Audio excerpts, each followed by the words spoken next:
Welcome to the Wellness Whisperer podcast. Today we are talking about something that impacts us all. We're talking about hair and hair loss with Dr. Jasmyne Brown. So hair has a huge symbol in America and probably around the world. It symbolizes strength for men. It symbolizes sexuality for women. So when we start to lose our hair, we lose our mind, we lose our confidence. So we're going to talk about maybe some remedies for that and some things that we can do to keep the hair that we have. And not surprisingly, because it is such a big deal for vanity purposes, and I'm sure hair serves a purpose too, and Dr. Brown will tell us what that is. It's a $91 billion industry. It's a big business for people. But the fact is, 4 out of 5 men will lose some hair starting at age 70. 4 out of 10 women will have thinning hair starting at the age of 50. And the top 3 reasons for hair loss is our mama and papa, our heredity, getting older, and our bodies maybe not making as much testosterone as it did when we were younger. So today we're speaking with Dr. Jasmyne Brown to learn about the reasons for hair loss and what to do about it, whether it's medications, surgery, supplements, what our choices are. Dr. Jasmyne Brown was born and raised in Kansas City, where I am. She grew up at loving KC barbecue and Chiefs football. We just had the big parade yesterday. Dr. Brown has a degree in chemistry from Alabama A&M University.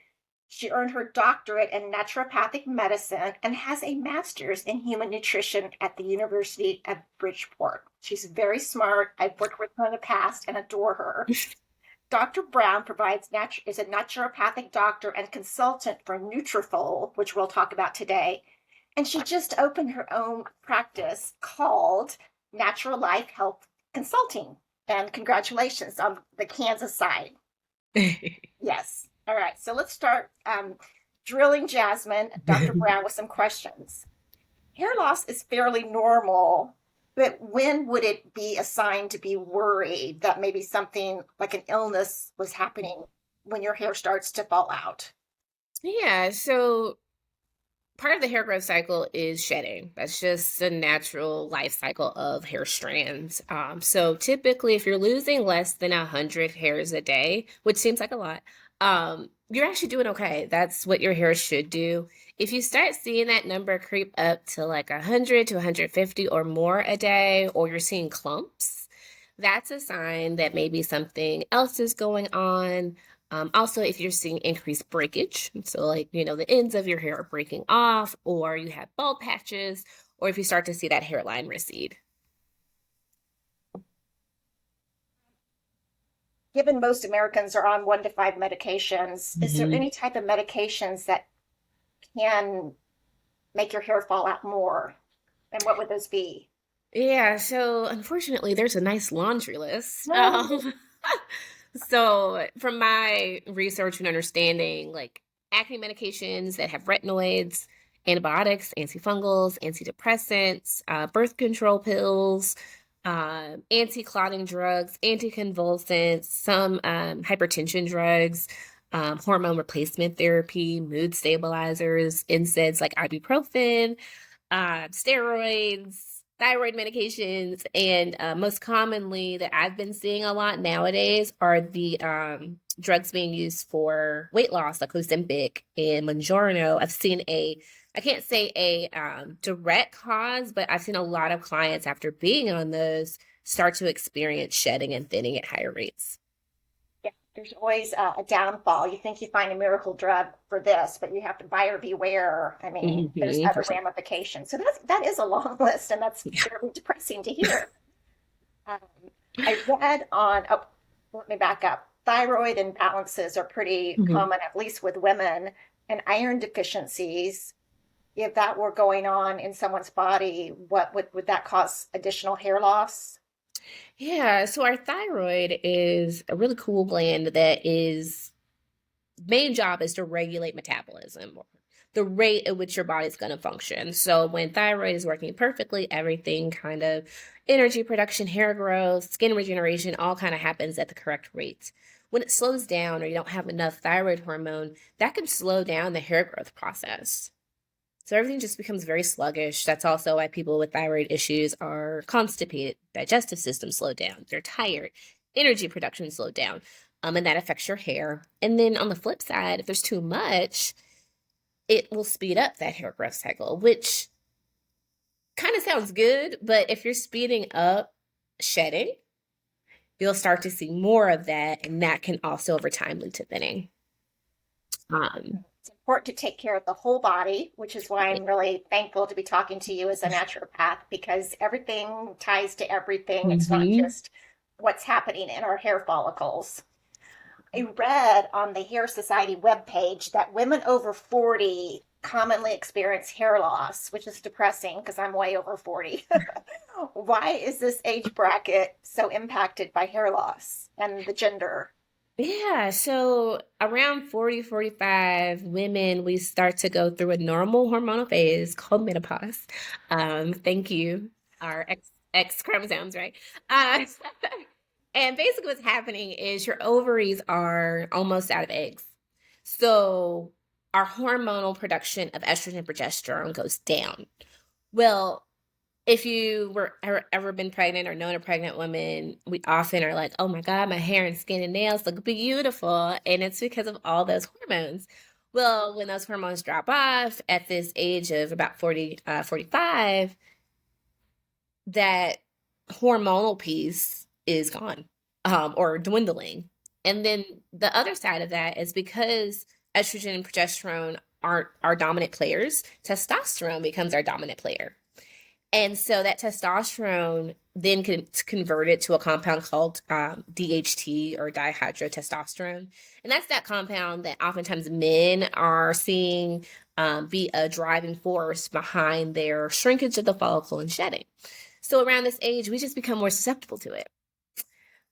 We also see that, around this age, we're either deep into our careers, right? We're working full time. We oftentimes have children, whether it be young children or teens. They bring their own kind of levels of stress. Some of us are changing careers. Some of us are going through divorce or, have aging parents. And all of these factors I find are layering on top of this hormonal picture.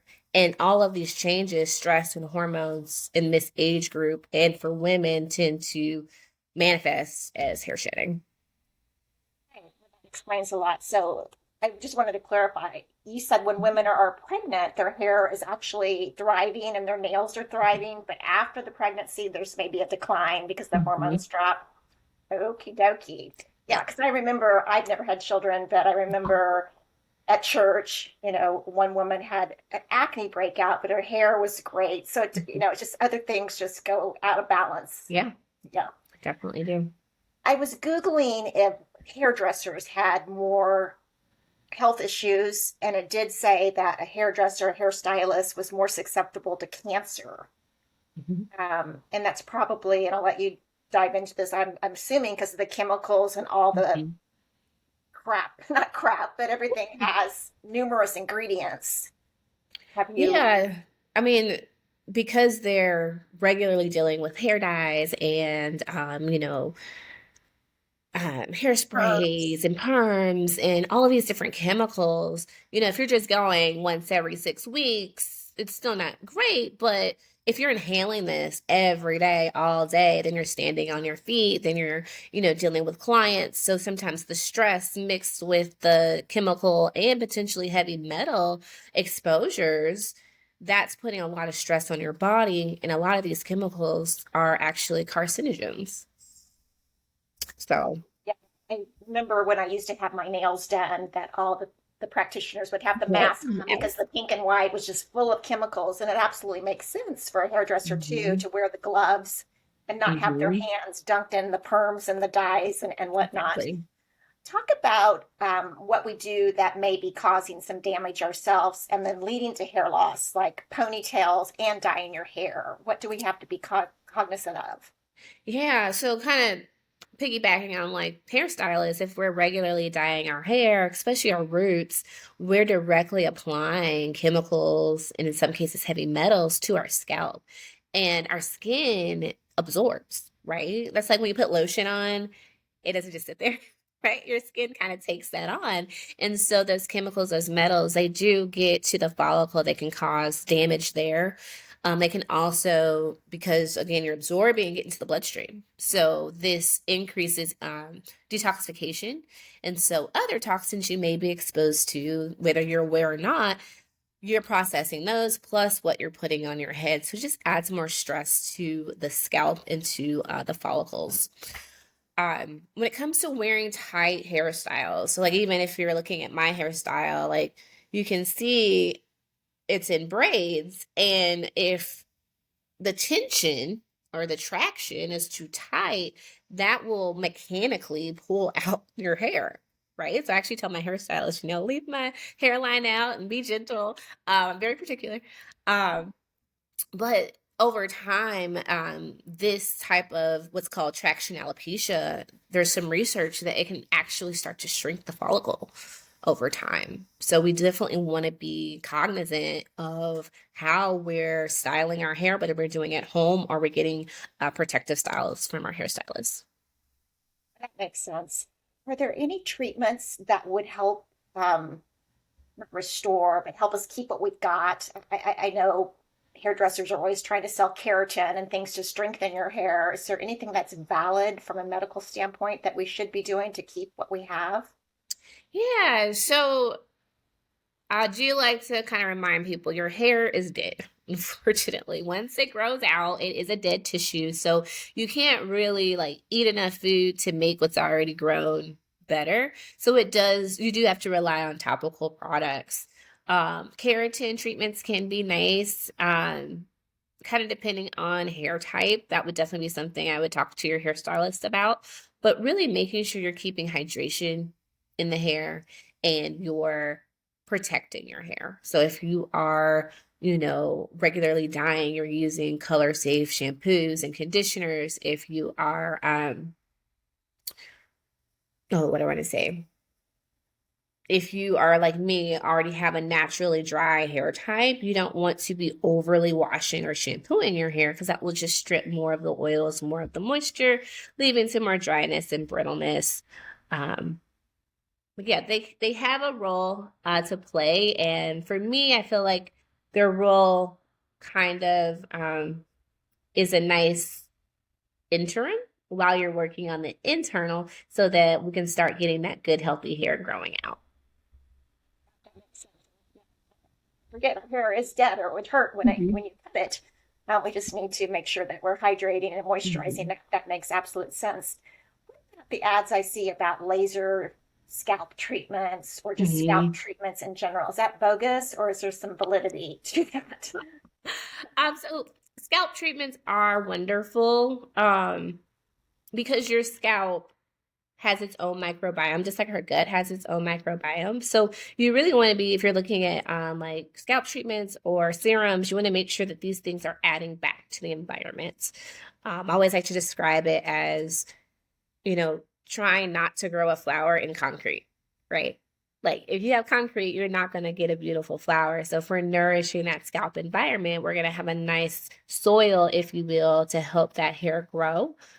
When it comes to lasers and like stimulatory treatments, I always like to remind people these are really stimulating blood flow, right? So we're trying to get blood and nutrients to that area, but if the nutrients aren't even there, you still won't see benefits. So it's always the external along with the internal, not typically one or the other.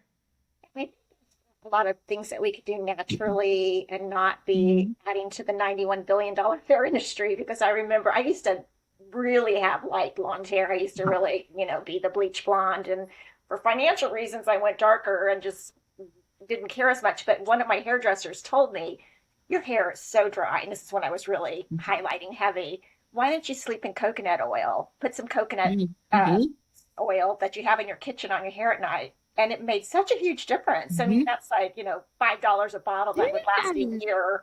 So it's just, common sense to put that moisture back in. So it doesn't have to be a big dollar. Okay, so in the 80s and maybe the 90s, maybe 2000, all you heard about was Rogaine with men. Get your box of Rogaine. And I've seen it in many male people that enter my family in their bathroom that got their box of Rogaine. Is that, what's how does that work? And obviously it must work because people still buy it. Yeah, so the mechanism of action for Rogaine is still unclear, but it's thought to stimulate follicles, which stimulates growth. Um, so that's kind of how it works, whether you're taking it internal or topically applying it to the hair. Biggest thing with Rogaine is if you stop it, the hairs you grew will come out. So once you commit to it, you're committed. Eyelash serums that they sell. Mm-hmm.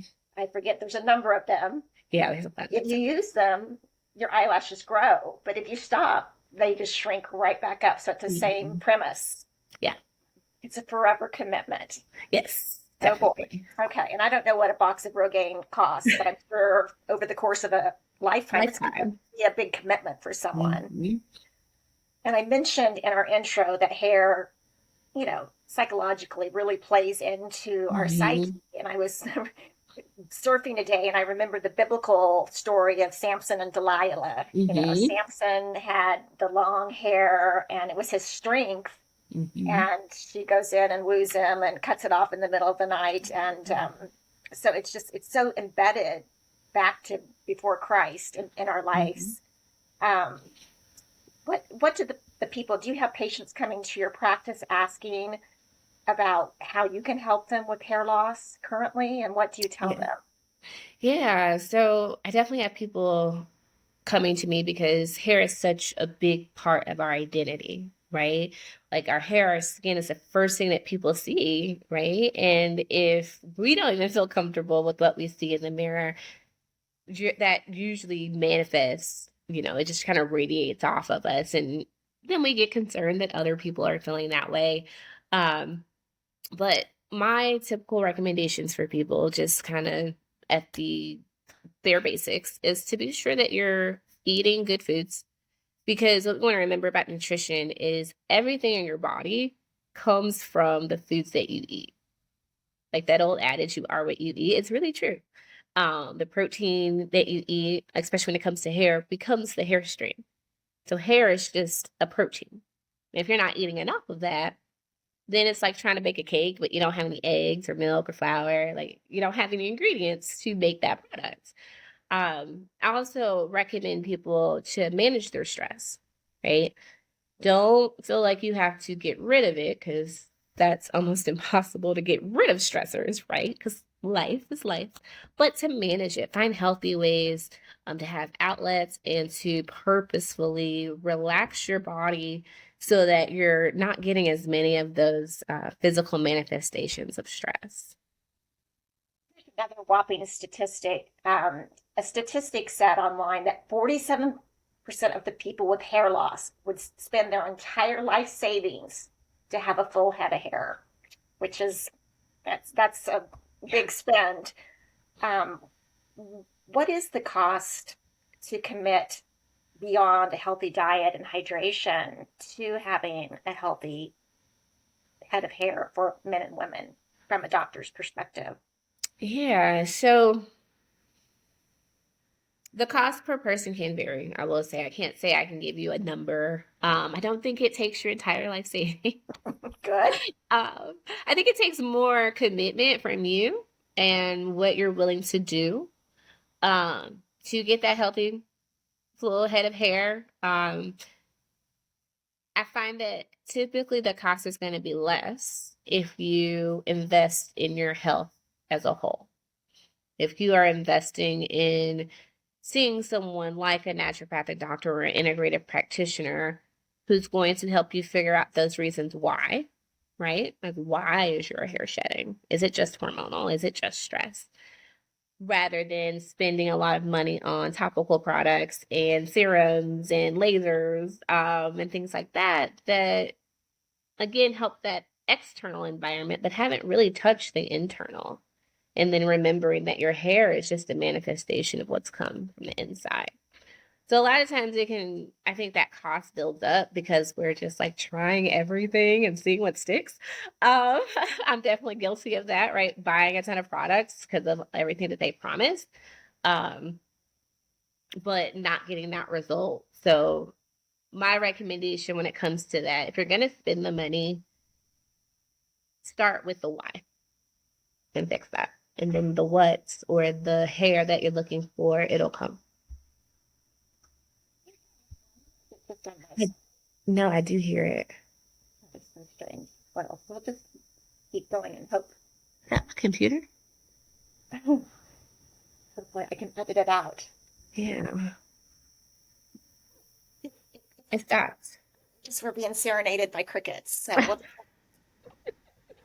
speaking of serenaded, when I go to yoga class, I do love that when we get upside down, and I'm not always able to do a handstand unless I'm up against the wall, but they always emphasize that if you're just doing a forward bend, that you're getting blood flow to the head, and it's very beneficial. So back to your saying, just do what's natural first. I mean, diet, hydration, exercise, protein.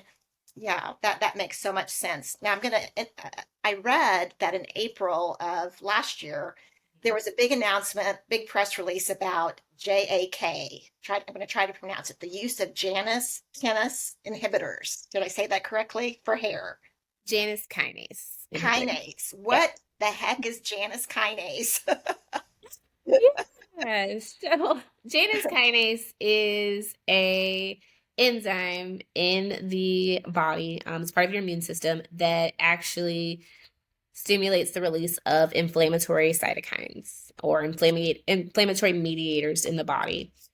And the drugs inhibit this enzyme, right? They basically stop that release, which in this drug, from my memory, is intended for the treatment of alopecia areata, which we know is an autoimmune condition, which basically means your immune system sees your follicles as foreign or not self, and so they attack, right? Well, this is not a desired effect of the immune system, right? We don't want all these inflammatory mediators damaging follicles and causing hair to shed and not to grow. So these drugs block that from happening, and over time, they'll start to see the hair grow.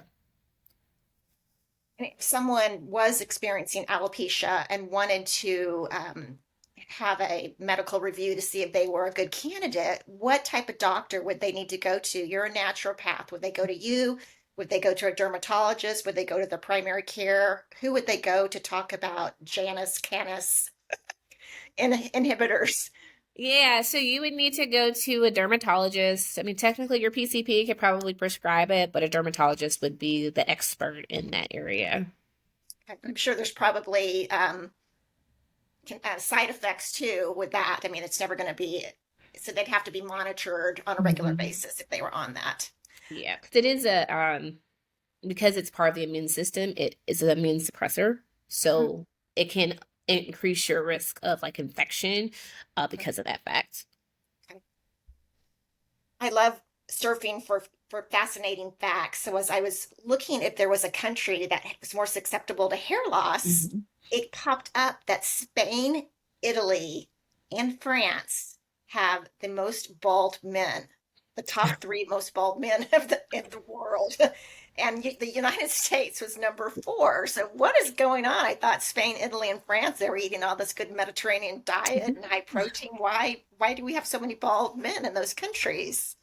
Yeah, so androgenic alopecia, or that alopecia that's more susceptible to like DHT, that dihydrotestosterone compound that shrinks the follicle, genetically is actually higher in Caucasian men.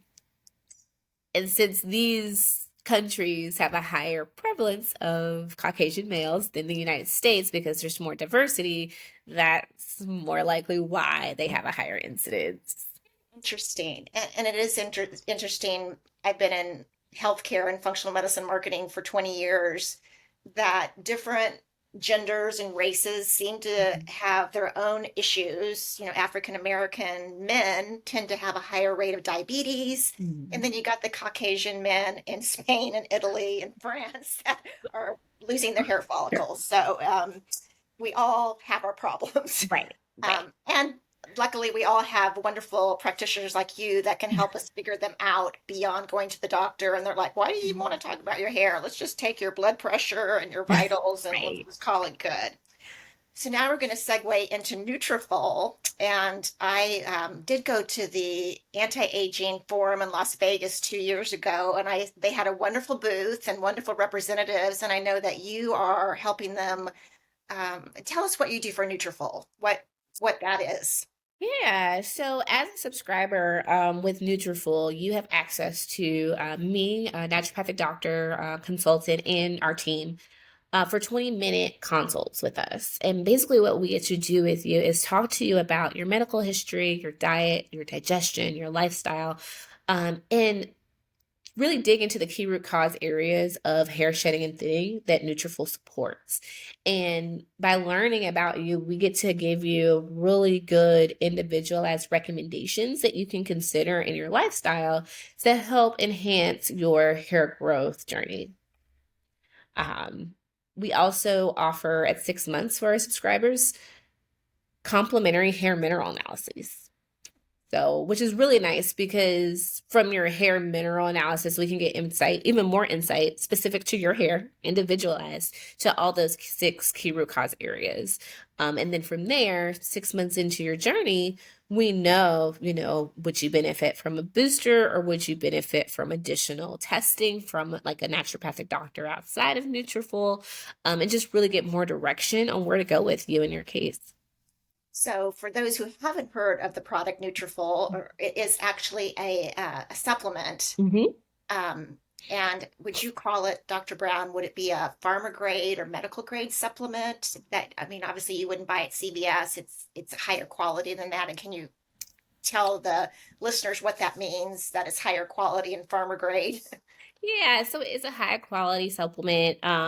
It is not FDA approved, not because it couldn't be, just because the FDA doesn't register supplements, but it is produced in a FDA approved facility using FDA standards. The cleanliness and the sourcing of our ingredients is of the highest quality and environmental impact standards as well. So that's kind of what makes it different from something that you might just, grab off the shelf. And I'm curious, is it one size fits all for men and women, or are there different product lines within Nutrafol? Like this is what we use for men, this is what we use for women, or different ages. How segmented does it get? Yeah, so this is actually one thing that really drew me to Nutrafol. There are different formulas. So there is a women's formula for women ages 18 to 44. There's also a men's formula. So more hormonal and stress support related to men's hormones are actually in that product. There's also a women's balance product for our women 45 plus. So that's basically supporting, right? It's supporting those women that are going through that natural hormonal change or have already gotten there, and supporting, like we were talking about earlier, that higher sensitivity to testosterone and DHT. So there's more support there. And then I started on the postpartum formula. So we were just talking about like when we are pregnant, our hair and nails grow and they thrive, but then we give birth and hormones drop, stress goes up, we're breastfeeding and our hair just kind of goes. So Nutrafol's postpartum does a great job of adding back those nutrients in a breastfeeding friendly formula, which is perfect for anyone wanting to breastfeed. And then we just got a women's vegan not too long ago. So for our vegan clients, that is available as well. And that's been doing very well, result-wise. Well, I'm impressed that obviously if a supplement company wants to go to market, there's so many supplements out in the world, but I've learned working in the medical industry or the healthcare industry, buy the best if you want the best results and vet your products. Don't just believe what you see on a commercial or your neighbor says they use, because it might be throwing money out the window. Right. And I'm sure the price range of these products, can you speak to like what a monthly amount would cost for? Yeah, so a monthly subscription of just your main hair growth nutraceutical is $79. And that's a subscription. So it's every month you get that coming in the mail automatically. We do have 3-month and 6-month subscriptions where you'll get either a 10% or 15% discount if you do the longer subscriptions. And then boosters, most of them are $19. And then we have collagen products for both men and women that are $38, I believe. Yeah. Timeless. You looks great. Your teeth looks Thank you you. are I mean, I remember when you were pregnant and I was working with you at Great Plains Labs. And so if you're a testament to the product, it's working. Um, Thank you. what have your patients told you when they came in having issues with hair loss Mhm. and maybe 3, 6, 9 months later, Mhm. what's been their experience? Yeah, so most of my clients that I speak with, their typical kind of journey is around 3-ish months. They usually see significant drops in shedding. Like I've had people, I had one lady, she actually collected her hair in baggies every month. I was just like, she was collect it in baggies and like label it. And as funny as it sounds, it was really a great way to see that, decline in shedding. And I was like, whoa, that's awesome. And then like typically around 5-6 months, that's when people start seeing um hair kind of fill back in, more growth is happening. And then 6 months and beyond, that's when people really start to see longer, thicker, fuller, faster growing hair. I know for myself, like I get my hair in these crochet braids. I was doing it when I was pregnant and before, like every 8 weeks, and I would take them down within like 6 weeks and have my hair out for like 2 weeks. Now I feel like I have to get it done every month because my hair is growing so fast using the product. So it definitely works, and I am a testament to that. It's wonderful to hear because I mean, over time, that's proof. And I love the lady that brought you hair in a baggie because, how does a doctor know? I mean, you talk Right. about I have no energy now. I have energy. I have hair loss now. I don't. I mean, that's a visual sign that it is Mhm. working, and it is scary. I know women that hair was falling out in clumps, and they were 50 and above. One had highly chemical processed hair, um, Mhm. lots of breakage, and she obviously changed that lifestyle habit. And the other one just had to clean up her diet and Yeah. her hormones. Yeah. So that helps. So it's wonderful to know that we have options. We have these supplements that have been tested and have consultants such as yourself that know the microbiome of the gut, the microbiome of the hair follicles, and how to help. You said something that I wasn't familiar with, that you offer hair testing to people that are on the subscription. And is that testing the hair for heavy metals, or what type of hair, what does that find out when you hair test? Yeah, so when we take the hair, we can get readings on heavy metals, but we also get readings on various minerals. So like calcium and magnesium and copper and sodium and potassium.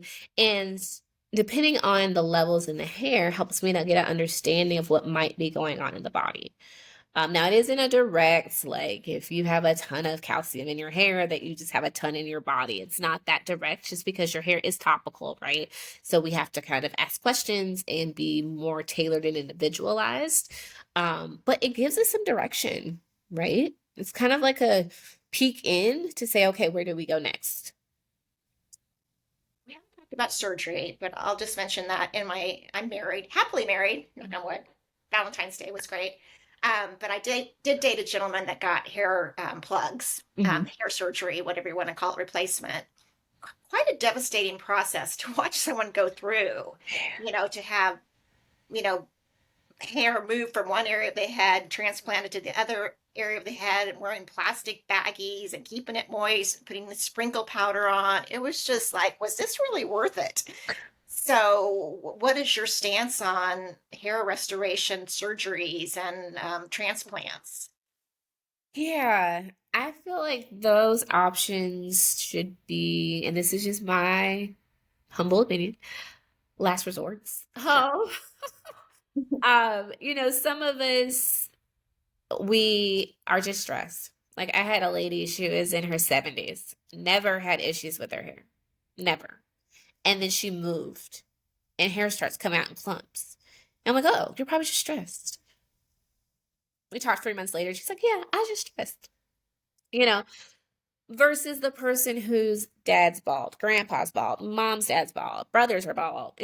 Everybody's just not having hair, and your genetic predisposition is a little higher, then that might be something on your, plan to consider at a higher rate. My kind of approach to things is the path of least resistance. Yeah. Is there any other type of hair loss support that we haven't covered in this talk so far? We've talked about Rogaine, we talked about Nutrafol, we talked about diet, stress, having the right support, such as integrative functional medicine practitioners and dermatologists if you need prescription for alopecia support. Is there anything we haven't talked about that should be brought into the conversation? I think we could talk about metabolism. We talked a little bit about the thyroid, right? Well, there's another piece of metabolism of energy production, right? So we want to make sure that in our bodies, and this is something that, naturopathic doctor like myself or an integrated practitioner can help you with, but making sure that utilization of your macromolecules like carbs and fats and proteins for energy is adequate. Something I always like to remind people is that your resources in your body, pretty much every system uses pretty much the same resources, but the systems that are going to be taken care of are the ones that are going to keep you alive. Like your heart, your lungs, your muscles, your thyroid, your immune system. Your hair is just not that high up on that priority list. It's not a resource. It's one of the first things that gets deprioritized. So metabolism is definitely something that you want to keep in mind. For those that are dealing with like the androgenic alopecia we were talking about, having a higher incidence in Caucasian males, there are prescriptions out there that might be an option, especially if this is like a genetic component. Like Finasteride and Dutasteride, those are prescriptions. Again, that would be, in my opinion, one of the later things that you would try, not necessarily something you would go for right away. There's also PRP. So that's where they do like the plasma injections. Again, path of least resistance, that one can be kind of brutal. Actually, saw that procedure done. It's pretty painful, so I don't usually steer people there initially, but it is an option. Yeah, I think.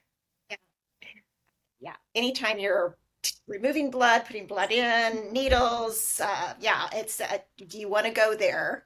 Right. There's hats and wigs and Mm-hmm. toupees and other things available to us that look quite real these days. So Right. thank you for all this guidance on this important topic. That how would someone reach you, and do you take any tele visits? I know you're in Kansas City. Give us your how to reach you for consultations or interest in Nutrafol. How to reach you, Dr. Brown. So you can reach me at my website. It's just drjasmyne.com. That's Jasmine with a Y instead of an I. You can call or text me. My number is 816-535-1501. And then if you're interested in Nutrafol, I would just say go to Nutrafol.com. You can subscribe there, and then once you subscribe, you are connected directly with making your appointment to speak with one of the naturopathic doctors. And I'd be happy to talk to you there as well. Don't go away. I'm going to close out. Thank you for listening to this wonderful episode of the Wellness Whisperer with Dr. Jasmyne Brown about hair loss. I hope you learned something, and I hope you have a healthy head of hair that you adore.